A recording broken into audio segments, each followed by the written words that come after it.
Што би направил секој од вас кога би бил на моје место?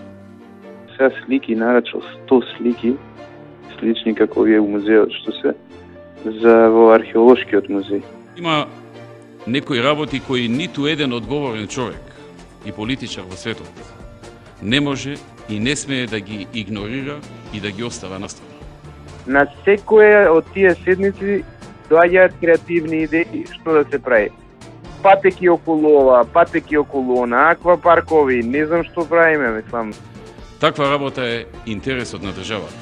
Додаваме нон-стоп толку многу трошоци и обврски да не постои нормална земја у светов. Америка да бевме па немаше да издржи.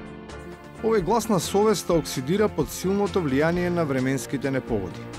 Наместо мраморната аудио одважност, на постаментот на вистината се подметнува редјосана бронзена фигура, јавајќи го истото куцо магаре, кое пак се обидува да насамари. Ништо од она што денес Заев го зборуваше се однесува на наводно лоша економија, на можност за економски крах и дестабилизација на земјата. Во моментов јасно и директно можам да порачам дека не е дел од реалноста.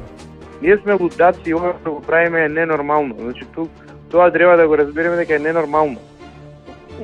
Идиотска е состојба. Ние сме лудаци, ние трошиме на чоколада, а немаме леп дома. Тоа правиме ние. Во ваква ситуација, контролата на комуникацијата може да се смета за сосема оправдана. Кога човек така настапува, еднаш кажува вака, поинаку кажува следниот пат, тако човек не може му се верува. И на краја, странската служба може да се деактивира.